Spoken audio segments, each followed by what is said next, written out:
Hello दोस्तों, मैं हूं डॉक्टर शिवराज सिंह। स्वागत है आपका मेरी चैनल हिस्ट्री विद सिंह में। दोस्तों, आशा है आप लोग अच्छे से होंगे और बढ़िया अपनी तैयारी कर रहे होंगे, पूरी ताकत से अपनी तैयारी कर रहे होंगे। तो ऐसे ही पूरी ताकत लगाए रखिए, सफलता आपका इंतज़ार कर रही है ना। रुकना नहीं है, चलते रहना है। कोई निराशावादी जो है विचार अंदर नहीं लाना है। ठीक है। नौकरी कोई बहुत बड़ी चीज़ नहीं है। जैसे मैं अभी देख रहा था दोस्तों, कुछ बच्चे बात कर रहे थे कि अरे इतना पढ़ रहा हूँ और नौकरी नहीं मिलेगी, क्या होगा। अरे भैया, नौकरी एक छोटी सी चीज़ है। मेरा कहना है नौकरी तो एक छोटी सी चीज़ है, और जो आप ज्ञान जो आप ले रहे हो, ये आपके पूरे ज़िंदगी, आपको लाइफ को बदल देगा। समझ रहे हैं। तो ज्ञान जरूरी नहीं है कि केवल नौकरी पाने के लिए आप पढ़िए और नौकरी मिली तो बस तभी फ़ायदा है आपकी पढ़ाई। जो आप ज्ञान है, जब आप पढ़ाई कर लेंगे तो आपका ये पूरे जीवन में, पूरे भविष्य में आपको काम में आएगा। और आप जो है, कोई आप बिजनेस करिए, आप जो भी काम करेंगे आगे, उसमें जो है बहुत सफलता आपको ये पढ़ाई दिलाएगी। और समाज में आपका, जहाँ बैठेंगे, जहाँ उठेंगे, जब आप बोलेंगे तो आप 4 लोग सुनेंगे आपको। ठीक है। तो ये छोटी ऐसा निगेटिव चीज़ें हटा दीजिए। आप जो है पूरी ताकत से पढ़िए, ज्ञान पे फोकस करिए। आपको ज़्यादा से ज़्यादा आपको ज्ञान प्राप्त करना है। नौकरी तो यार छोटी मोटी चीज़ है। पेट तो आप देखिए, सूअर भी भर लेता है कि नहीं। एक जो सबसे गिरा, जैसे आप देखते हैं सूअर है, आपका जानवर है, जो जिनको पैर हाथ नहीं है, उनका भी पेट भर जाता है कि नहीं। तो पेट भरना कोई बड़ी बात नहीं है, वो तो आप भर ही लोगे। लेकिन जो ज्ञान है, जो ये समय है, वो आगे आपको नहीं मिलेगा। पूरी ताकत से आप अपना ज्ञान बढ़ाइए, आप जो है पढ़ाई अपनी करिए। और ये आप ध्यान दीजिए कि ये पूरे ज़िंदगी में आपको काम देगा, है ना। तो ऐसा छोटी केवल यही इस पढ़ाई का उद्देश्य मत रखिए, अरे हमें ये नौकरी मिल जाए, अरे हमें नौकरी मिल जाए। अरे यार, नौकरी नहीं मिली तो क्या है, बहुत सारे काम हैं, है ना। तो नौकरी के लिए मत पढ़िए, पढ़िए अपने ज्ञान को बढ़ाने के लिए। और जब ज्ञान आपके पास है तो ज्ञान से बड़ी शक्ति इस दुनिया में कोई नहीं है। ठीक है।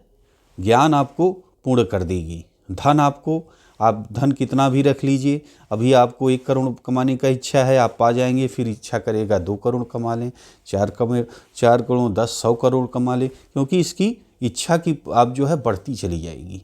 इसका कोई अंत नहीं है ना।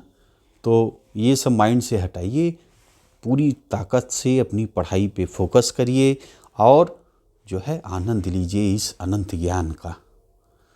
ठीक है। तो अब मुझे आशा है कि आप लोग निगेटिव चीज़ें नहीं सोचेंगे।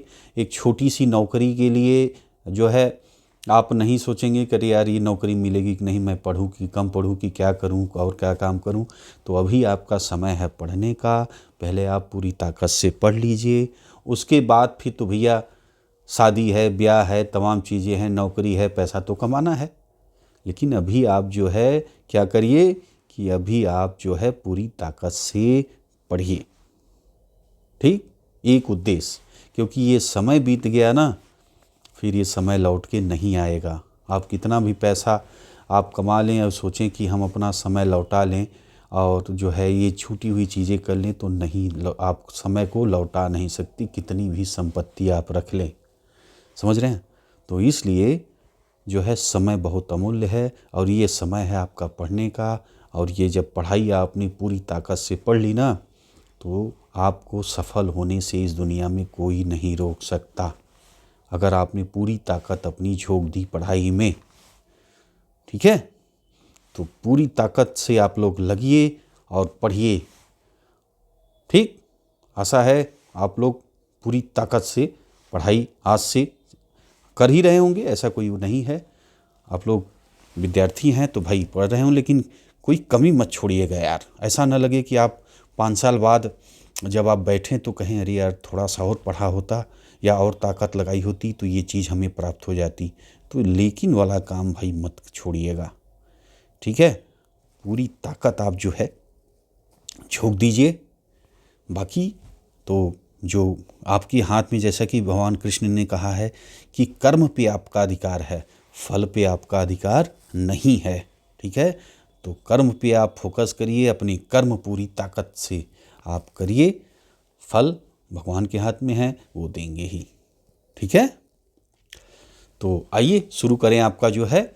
तो आपने अभी तक दोस्तों, मैंने एनसीईआरटी की हिस्ट्री की जो बुक है वो मैंने कंप्लीट कराया है आपको। Class 6, class 7, class 8, class 9 complete पूरा करा दिया है, पूरे चैप्टर कंप्लीट करा दिए हैं। ठीक है, अगर आपने नहीं देखा है तो देख लीजिए, और नए आए हैं तो सब्सक्राइब कर लीजिए, और जो है दोस्तों में शेयर करिए। ये सब अच्छी जो पढ़ाई से संबंधित चीज़ें हैं शेयर करिए, जिससे आपका दोस्त भी कहे कि हमारा दोस्त जो है अच्छी चीज़ें शेयर करता है ना। तो आज जो है, अब आप देखिए जो है, आज से आप पढ़ेंगे कक्षा 10 की इतिहास की पाठ्य पुस्तक। ठीक है, एनसीईआरटी बुक है। ठीक, और जो इस किताब का नाम है भारत और समकालीन विश्व 2। आपने पहला पढ़ लिया, क्लास 9 में आपने पढ़ा भारत और समकालीन विश्व 1, आपने पहले पढ़ा किताब को। अब आज से पढ़ेंगे भारत और समकालीन विश्व 2। ठीक है, तो आइए अब इसके सिलेबस को आप देख लीजिए कि क्या क्या पढ़ने वाले हैं। उसके बाद जो है अध्याय को शुरू करें। जैसा कि दोस्तों आप लोग जानते हैं कि भाई एनसीईआरटी बुक का कितना महत्व है। आप कोई भी कंपटीशन आप दे रहे हैं तो उसमें भाई आपको एनसीईआरटी बहुत मदद करती है, ये तो आप जानते ही हैं। तो पूरा जो है आप लोग वीडियो देखिए और बहुत सारी नॉलेज आपको प्राप्त होगी। बीच में आप लोग स्किप न किया करें, है ना। आप लोग स्किप करते हैं, जो चीज़ें मैं समझाता हूँ वो आप लोग छोड़ देते हैं, और वही चीज़ फिर आगे आप लोग कमेंट में पूछते हैं कि भाई ये कैसे हुआ, क्या है। तो पूरा वीडियो देखिए, और जो है कोई ज्ञान आपको जो है, कोई चीज़ें मिस न कर पाएँ जो मैं आपको सिखाना चाह रहा हूँ। ठीक है, तो अब आइए देखिए, यहाँ पे सिलेबस में आपको दिख रहा है खंड 1 घटनाएं और प्रक्रियाएं में आप देखिए पहला नंबर यूरोप में राष्ट्रवाद का उदय। आज आप यही पढ़ेंगे आज की वीडियो में, भारत में राष्ट्रवाद। ठीक है, ये सब पढ़ने वाले हैं। और देखिए खंड 2 में आप जो है जीविका, अर्थव्यवस्था, समाज, इसमें देखिए नंबर 3 पे है भूमंडलीकृत विश्व का बनना, औद्योगिकीकरण का युग। ठीक है, और खंड 3 में आप क्या पढ़ने वाले हैं, रोजाना की जिंदगी, संस्कृति और राजनीति। 5वां नंबर पे है अध्याय में मुद्रण, संस्कृति और आधुनिक दुनिया। ठीक, तो ये आप जो है पढ़ेंगे वीडियो में। और आ जाइए अब जो है शुरुआत करते हैं। चलिए भाई, ये आ जाइए आप पहला।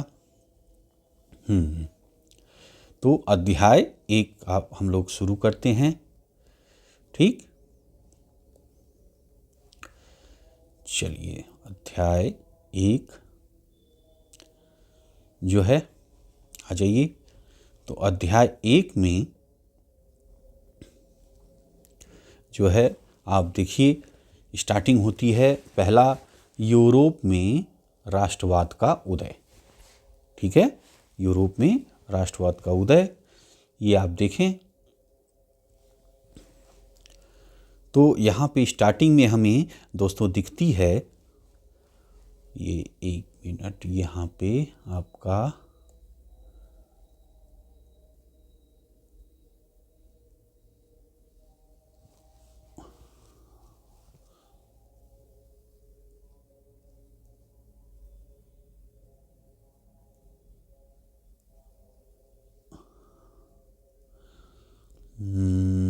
यहाँ पे है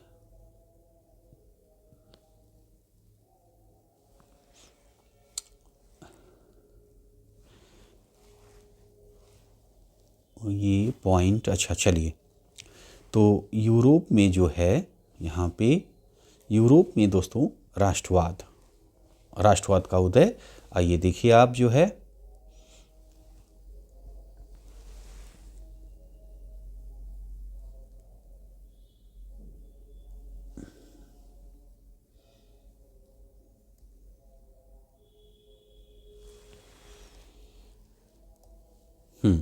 तो देखिए हमें पहले चित्र दिखाई दे रहा है यहाँ पे चित्र नंबर 1,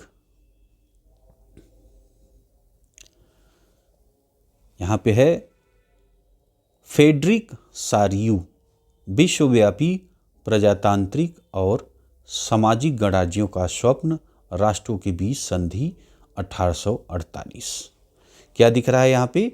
फ्रेडरिक सारियू, विश्वव्यापी प्रजातांत्रिक और सामाजिक गणराज्यों का स्वप्न, है ना, राष्ट्रों के बीच संधि 1848। ये आप दोस्तों फोटो में देख पा रहे हैं। ठीक है, तो यहाँ पे आप देखिए 1848 में एक फ्रांसीसी कलाकार है फ्रेडरिक सारियू ने 4 चित्रों की एक श्रृंखला बनाई। इनमें सबसे उसने सपनों का एक संसार रचा, जो उसके शब्दों में जनतांत्रिक और सामाजिक गणतंत्रों से मिलकर बना था। ठीक है, इस श्रृंखला के पहले चित्र आप देखें, चित्र नंबर 1 मैंने अभी आपको दिखाया, ये है आपका चित्र नंबर 1। ठीक है, इस श्रृंखला में चित्र 1 में यूरोप और अमेरिका के लोगों को दिखाए गए हैं। ठीक है, इस चित्र में यूरोप और अमेरिका के लोगों को दिखाया गया है। सभी उम्र और सामाजिक वर्गों के स्त्री पुरुष एक लंबी कतार में स्वतंत्रता की प्राप्ति की वंदना करते हुए जा रहे हैं। ठीक है, आपको याद होगा कि फ्रांसीसी क्रांति के दौरान कलाकार स्वतंत्रता को महिला का रूप प्रदान किया है।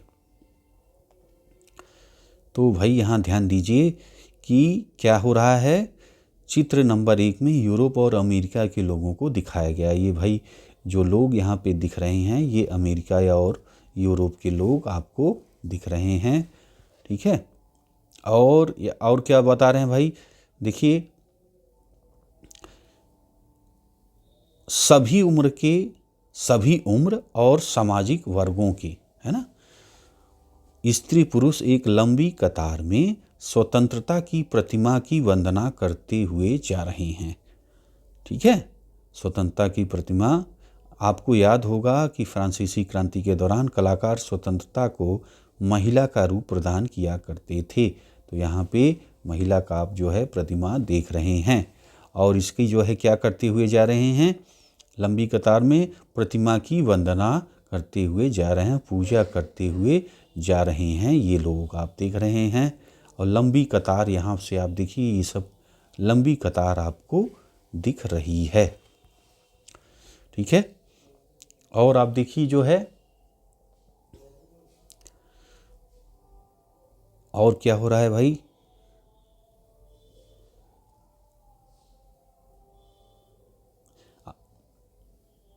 यहाँ भी आप ज्ञानोदय की मशाल को पहचान सकते हैं, जो उसके एक हाथ में है। ये देखिए, ये भाई है ना,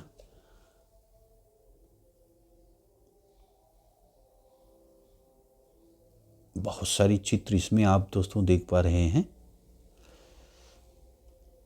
और देखिए क्या है, चित्रों को समझिए भाई, देखिए थोड़ा सा इसमें समय लगेगा, लेकिन चित्रों को समझिए। चित्रों में भी बहुत कुछ इतिहास जो है छुपा रहता है ना।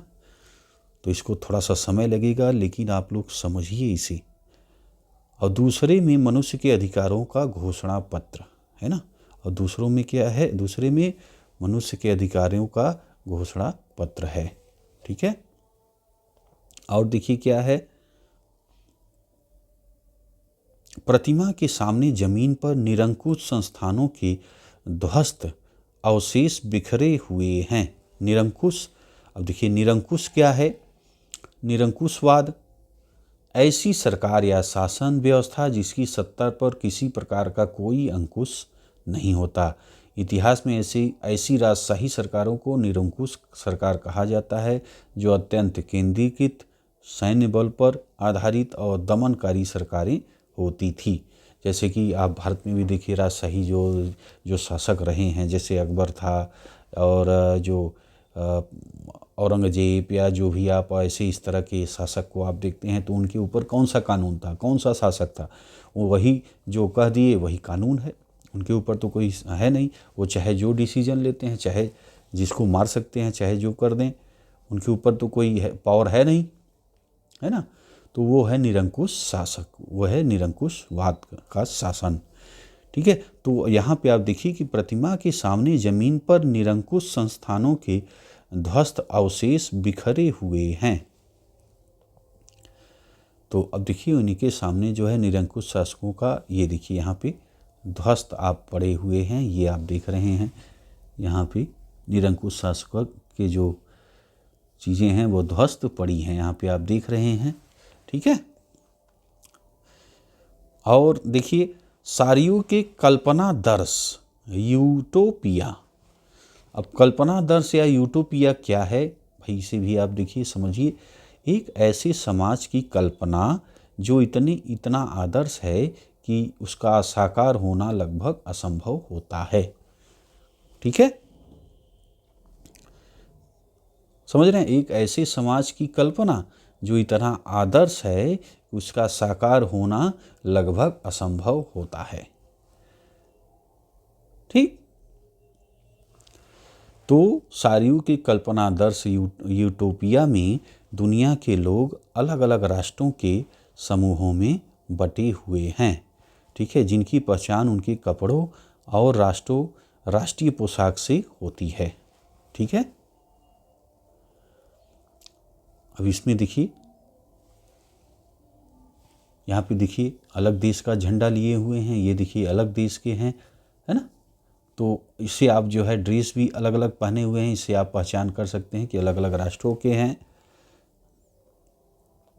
चलिए, स्वतंत्रता की मूर्ति कहीं आगे, स्वतंत्रता की मूर्ति से कहीं आगे इस जुलूस का नेतृत्व कर रहे संयुक्त राज्य अमेरिका और स्विट्जरलैंड, जो अब तक राष्ट्र राज्य बन चुके थे। ठीक है, फ्रांस जो क्रांतिकारी तिरंगों से पहचाना जा सकता है, प्रतिमा के पास जो है अभी अभी पहुंचा है। ठीक, ये देखिए भाई, है ना। उसके पीछे जर्मनी के लोग हैं जो काला लाल और सुनहरा झंडा थामे हैं। तो भाई काला लाल और सुनहरा झंडा, काला लाल सुनहरा, ये देखिए यहाँ पे हैं, है ना। ये कौन है, ये आपके हैं, देखिए जो है जर्मनी वाले हैं। आगे देखिए, यह दिलचस्प है कि जिस समय सारियों ने यह छवि निर्मित की, जर्मन लोग तब तक एक संयुक्त राष्ट्र का हिस्सा नहीं बने थे। जो झंडा वे थामे हुए हैं वह 1848 की उदारवादी उम्मीदों की अभिव्यक्ति है, जिसमें अनेक जर्मन भाषी रियासतों को एक प्रजातांत्रिक संविधान के अंतर्गत एक राष्ट्र राज्य में गठित करने की चाह थी। ठीक है, जर्मन लोगों के बाद ऑस्ट्रिया, दो जो है सिसिलियों को राजशाही, लंबार्डी, पोलैंड, इंग्लैंड, आयरलैंड, हंगरी और रूस के लोग हैं। ठीक है, जर्मन लोगों के बाद कौन से हैं, ये देखिए जर्मन यहाँ तक हो गए। उसके बाद कौन कौन से लोग यहाँ पे हैं, ये देखिए सीरियल से यहाँ पे बता रहे हैं, देखिए पढ़िए। जर्मन लोगों के बाद ऑस्ट्रिया और दो सिसिलियों की राजशाही, लंबार्डी, पोलैंड, इंग्लैंड, आयरलैंड, ठीक है, हंगरी और रूस के लोग हैं। ऊपर स्वर्ग से ईसा मसीह, संत और फरिश्ते, आप देखिए ईसा मसीह ऊपर से, यहाँ पे आप देखिए ईसा मसीह का फोटो बना हुआ है, देख रहे हैं आप, है ना। और देखिए क्या है, ये हो गया ईसा मसीह और संत और फरिश्ते, इस दृश्य पर नज़र जमाए हुए हैं। चित्रकारों ने उनका इस्तेमाल दुनिया के राष्ट्रों के बीच भाईचारे के प्रतीक के रूप में किया है ना। यहाँ पे आप देखिए जो फरिश्ते हैं यहाँ पे ऊपर से, ये आप देखिए सब देख रहे हैं, है ना, ये देखिए सब पूरा देख रहे हैं। तो चित्रकार ने उनका इस्तेमाल दुनिया के राष्ट्रों के बीच भाईचारे के प्रतीक के रूप में किया है। ठीक, इस अध्याय में ऐसे ही कई विषय उठाए जाएंगे जिनकी काल्पनिक अभिव्यक्ति सारियों ने चित्र नंबर 1 में की थी। ठीक है। 19वीं सदी के दौरान राष्ट्रवाद एक ऐसी ताकत बनकर उभरा जिसने यूरोप के राजनीतिक और मानसिक जगत में भारी परिवर्तन ला दिया। इन परिवर्तनों के अंततः यूरोप के बहुराष्ट्रीय वंशीय साम्राज्यों के स्थान पर राष्ट्र राज्य का उदय हुआ। ठीक है, इन परिवर्तनों से अंततः यूरोप के बहुराष्ट्रीय वंशीय साम्राज्यों के स्थान पर जो है क्या हुआ, राष्ट्र राज्य का उदय हुआ। यूरोप में लंबे समय से एक ऐसे आधुनिक राज्य की गतिविधियां और विचार विकसित हो रहे थे जिसमें स्पष्ट रूप से परिभाषित क्षेत्र पर प्रभुसत्ता एक केंद्रीय शक्ति की थी। ठीक है, और देखिए, लेकिन राष्ट्र राज्य में न केवल उनके शासकों बल्कि उनके अधिकांश नागरिकों में एक साझा पहचान भाव, साझा इतिहास, विरासत की भावना थी। साझेपन की यह भावना अनंत काल में नहीं थी। यह संघर्षों और नेताओं तथा आम लोगों की सरगर्मियों से निर्मित थी। यह अध्याय उन विविध प्रक्रियाओं पर प्रकाश डालेगी जिसके तहत 19वीं सदी के यूरोप में राष्ट्र राज्य और राष्ट्रवाद अस्तित्व में आए हैं। समझ रहे हैं? तो समझ में आया आपको? यहाँ से आप देखिए, यूरोप में लंबे समय से एक ऐसे आधुनिक राज्य की गतिविधियां, क्लियर है, आधुनिक राज्य की गतिविधियां और विचार विकसित हो रहे थे जिसमें स्पष्ट रूप से परिभाषित क्षेत्र पर प्रभुसत्ता एक केंद्रीय शक्ति की थी। ठीक है, लेकिन राष्ट्र राज्य में न केवल उनके शासकों बल्कि उनके अधिकांश नागरिकों में एक साझा पहचान का भाव और साझा इतिहास या विरासत की भावना थी। साझेपन की यह भावना अनंत काल में से नहीं थी। यह संघर्षों और नेताओं तथा आम लोगों की सरगर्मियों से निर्मित हुई। यह अध्याय उन विविध प्रक्रियाओं पर प्रकाश डालेगा जिसके तहत 19वीं सदी के यूरोप में राष्ट्र राज्य और राष्ट्रवाद अस्तित्व में आया। ठीक है, ये चीज़ आप पढ़ेंगे अध्याय में। यहाँ पे अर्नेस्ट रेनन राष्ट्र क्या है, इनको आप पढ़ लीजिए। फ्रांसीसी दार्शनिक अर्नेस्ट रेनन जो 1823 से 92 तक थे, उनका समय था, ने 1882 ईस्वी में साबान विश्वविद्यालय में दिए गए एक व्याख्यान में राष्ट्र की अपनी समझ को प्रस्तुत किया। बाद में यह व्याख्यान एक प्रसिद्ध निबंध के रूप में छपा जिसका शीर्षक था राष्ट्र क्या है। इस निबंध में रेनन अन्य लोगों द्वारा प्रस्तावित इस विचार की आलोचना करता है कि राष्ट्र समान भाषा, नस्ल, धर्म या क्षेत्र से बनता है। एक राष्ट्र लंबे प्रयासों, त्याग और निष्ठा का चरम बिंदु होता है। शौर्य, वीरता के से युक्त अतीत, महान पुरुषों के नाम और गौरव, यह वह सामाजिक पूंजी है जिस पर राष्ट्रीय विचार आधारित किया जाता है। ठीक है, तो शौर्य, वीरता से युक्त अतीत, महान पुरुषों के नाम और गौरव, यह वह सामाजिक पूंजी है जिस पर एक राष्ट्रीय विचार आधारित किया जाता है। अतीत में समान गौरव का होना, वर्तमान में एक समान इच्छा संकल्प का होना, साथ साथ मिलकर महान काम करना और आगे ऐसी काम और करने की इच्छा, एक जन समूह होने की, यह सब जरूरी शर्तें हैं। अंततः राष्ट्र एक बड़ी और व्यापक एकता है। ठीक है, अंततः राष्ट्र एक बड़ी और व्यापक एकता है। उसका अस्तित्व रोज होने वाला जनमत संग्रह है। भारत उसके निवासी हैं। अगर सलाह लिए जाने का किसी का अधिकार है तो वह निवासी ही है। किसी देश का विलय करने या किसी देश पर उसकी इच्छा के विरुद्ध कब्जा जमाए रखने में एक राष्ट्र की वास्तव में कोई दिलचस्पी होनी नहीं है। राष्ट्रों का अस्तित्व में होना एक अच्छी बात है, बल्कि यह एक ज़रूरत भी है। उनका ऐसा होना स्वतंत्रता की गारंटी है। अगर दुनिया में केवल एक कानून और उसका केवल एक मालिक होता है तो स्वतंत्रता का लोप हो जाएगा। समझ रहे हैं? क्लियर हुआ आपका?